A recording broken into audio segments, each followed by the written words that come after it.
Welcome to NFL Live. Off-season workouts are underway for the Cowboys and Saints. Lots to get to on both of those teams with the NFL Draft coming our way next week. We're so glad you're with us today.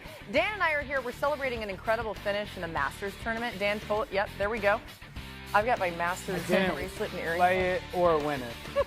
Congratulations, I loved Corey. it. It was exceptional. Mina Kimes, Adam Schefter joining us, of course, for the hour. Let's begin with the Cowboys, you guys. The Cowboys have had a lot of turnover this offseason. Mike McCarthy is out. Brian Schottenheimer, the new head coach. 9-time Pro Bowler Zach Martin retired, and DeMarcus Lawrence left for Seattle after 11 seasons in Dallas. The Cowboys brought in Dante Fowler Jr. and Solomon Thomas to help on the defensive line and traded for corner Kyer Elam. They also brought in running backs Javonte Williams and Miles Sanders. But Adam, let's start with Micah Parsons. He's one of the constants with this Dallas team, but he's entering the final year, of course, of his deal. What more can you tell us about where things stand with him and Dallas? Well, interesting today, Laura, the fact that he was in attendance for the first day of the voluntary off-season workout program, because he wasn't always there in much of the parts of the last two off seasons. But today, on the first day that Brian Schottenheimer really takes over coaching his team, Micah Parsons was there. And I think it's reflective of the ongoing conversations that the two sides have had this offseason, or should we say that Micah Parsons and Jerry Jones have had this offseason, where it seems like it's tracking at some point for the two sides to be able to get a deal done. There's no reason that the Cowboys shouldn't be able to get a deal done with Micah Parsons at some point this offseason. Don't think there's very much new there right now, but I think there has been some progress. There's a good feeling on both sides, and there's a belief that this deal can and eventually will get done for both sides. Both sides need it to get done, and it certainly sounds like it has a real chance to get done this offseason. And the fact that Micah was there, I think, is a positive sign. Yeah, Adam, I feel like all of us have been part of those conversations because they've happened via the media in a lot of ways, too. But, Dan, let's go to the other side of the ball, okay? What are your expectations for this Dallas offense in the first year under new head coach Brian Schottenheimer? I think it looks-wise will be a 180 to what we've seen with this Cowboys offense be under Mike McCarthy. Much more modern. At least if you go back to the time that Brian Schottenheimer last was a play caller in Seattle, a lot of the modern elements that we talk about with offensive football, the play action percentage of 3 wide receiver sets, and then the use of motion. I actually want to see that motion go up. Now, if you look all the way at the bottom, that's the one thing that I do believe has to change just a little bit, is they ran the football on design runs more than half of their first downs. And modern football, the best down to throw the football on is first down. So if he could take some of those schematic things that were in Seattle and maybe deviate a little bit to just such commitment to running the ball on first down, I like a lot of what at least his past shows for what this offense can become. Yeah, I think it's been really fascinating, Dan, because when you go back to when he was an offensive coordinator in Seattle, it felt like there was a little bit of a push and pull between him and the head coach, Pete Carroll. You alluded to the fact that, they ran the ball on first down. I wonder how much of that was Pete, who loved running the football. How much of it was Schottenheimer? I think we're going to find out now that he's got his chance to completely run the show in Dallas. I agree with you, though, about the nature of the offense. It also reflects how he talked about it when he was introduced. And I think it's something that they can execute with a few additions. One thing I like about the makeup of this offense right now is that they have a very young offensive line, and they've invested a lot into it in recent years. Yeah. So they're making a bet that they can get development out of those young players, many of whom got a chance to play last year. And I like that approach to team building. They got to add a wide receiver. They also have to add a running back. And I actually really love where they're picking in the draft for those needs. A common name who you hear associated with him, if Tedero McMillan is gone, is Matthew Golden. Dan talked about the motion, the play action. Having somebody with that sort of speed to line up at the Z receiver outside of CeeDee Lamb, I really like that pairing, especially in the context of the offense you described. I like both of them receiver-wise in Dallas. I actually think Dallas should take a first-round wide receiver at number 12. McMillan, completely opposite skill set and body frame than CeeDee Lamb. I like the Golden element and something, Mina, that he's done at Texas. When I go and look at that graphic that we put up about Schottenheimer, that second level was the 3 wide receiver sets. They were top 10 in the NFL. You can't do that right now in Dallas. Yeah. So that's not only a need for them, but it's also like the schematic way that Schottenheimer, at least in his past, again, wants to play football. Be interesting if they do end up going wide receiver with that pick in the first round. Yeah. McMillan is I think that they big should. body. He can win in matchups, and then you've got Golden, who's just so fast, and he's a big play guy too. All right, so we did know, Adam, that Dak Prescott is feeling healthier. What's going on with his status right now? Yeah. Well, he feels like he's recovered from that hamstring injury that ended last season. He feels like if they played a game today, which they're not, he could play in that game if they had to. Now, they'll manage it here during the offseason, and they'll treat it with great care and caution as they have. But Dak Prescott is trending the right way, and he's going to be full go, ready to go for the start of training camp this summer. So that is all very encouraging for the Dallas Cowboys, the fact that Dak Prescott has recovered the way he has. All right, we'll leave that here. Keep an eye on the Cowboys for sure. But let's go to the Saints, whose offseason workouts also begin today. Derek Carr is dealing with a shoulder injury. More injury updates from Adam. What more can you tell us about Carr's injury and what it means for the Saints QB room, Adam?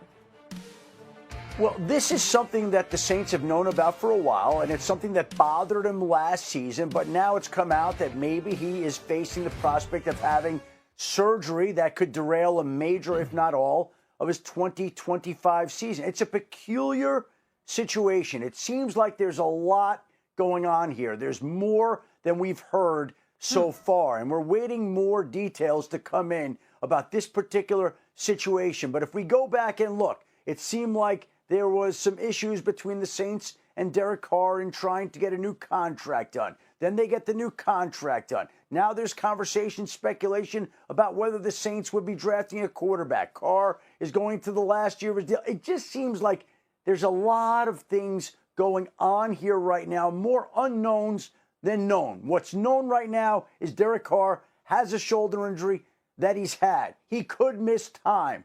And now we wait to see what's causing that, where it goes, what happens. A lot to still be determined in this particular situation. When Adam frames something that way, it means, okay, pay attention to this. Watch this. Something's happening there. I mean, with what we know right now, should the uncertainty around Carr's health impact what the Saints do early in the draft? No, absolutely not. If they loved one of the quarterbacks enough to draft him with Derek Carr, go ahead and take him. But Derek Carr's injury shouldn't make them reach for a quarterback or change their mind. It really comes down to how they evaluate those two players, Shedeur Sanders and Jackson Dart, after Cam Ward, who's going to be gone by then. And I'll add this, Stan, a concern of mine with the Saints taking a quarterback is this team is very far from being a quarterback away, and I would worry a little bit about a young quarterback being thrust into action.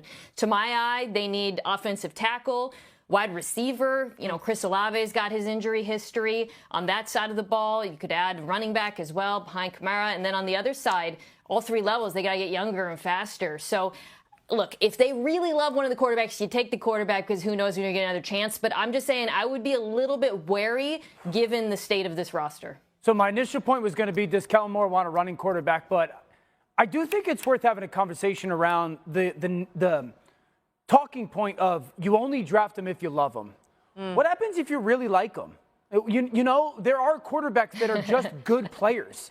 And if teams are going to get stuck into this mindset of we are only going to draft that position if we love them, how many guys in the NFL are worthy of being falling in love with that position? They do have 9 picks in this draft. You wonder, like, do they think they could get somebody later that they I go back to last year and I go, and Shefty could probably talk to this a little bit, but did Denver absolutely love Bo Nix, or did they really like him? Did Minnesota, no questions asked, love J.J. McCarthy, or did they really like him? And so the love versus like thing I just find is interesting because at some point you need a good player. You need a good player to at least have a chance. Well, Dan, let me say this. When you are drafting a quarterback, you are marrying him. And you don't marry a partner that you like.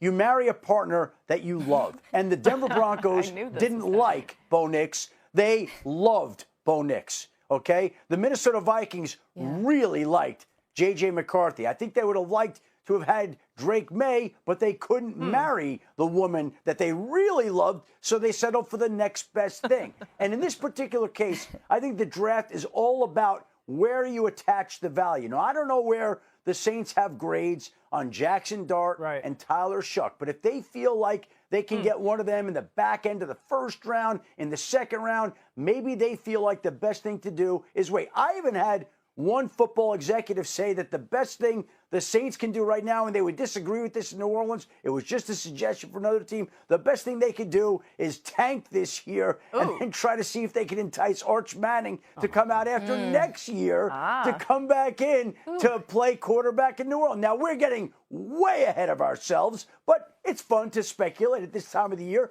when we're going over scenarios like that. But, Dan, let me just leave you with this. Would you have married your wife if you didn't love her? No, you would not have. No, of course not. Absolutely not. I was lucky that she loved me more than I loved her. Oh, go, Mina.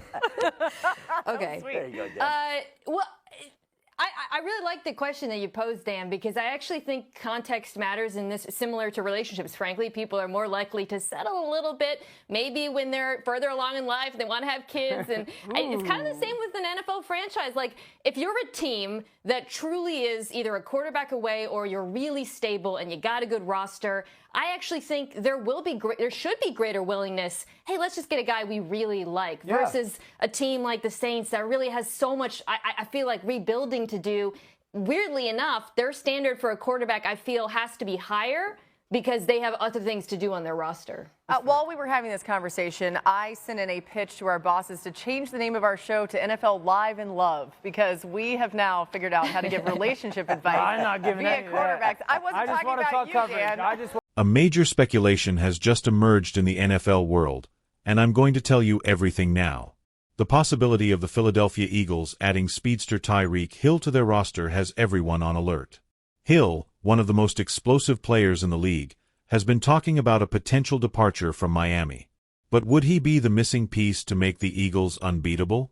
Let's analyze the pros and cons of this trade, and what it would mean for the team's future. Before we dive into the possibility of this blockbuster trade, it's important to highlight that the Eagles already have a roster full of stars, with Jalen Hurts, Saquon Barkley, and A.J. Brown as key players. This core is already one of the most complete and powerful in the NFL. So, would adding Tyreek Hill really make a difference, or is the team already primed to win the title without him? Additionally, Howie Roseman's financial management is known for being creative, with cap space manipulation and contract adjustments, which could open doors for a trade like this. Let's understand all of this now.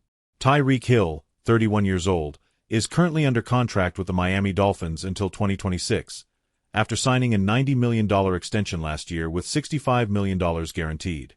This big financial commitment would be a challenge for many teams, but the Eagles have stood out for their ability to maneuver the cap space.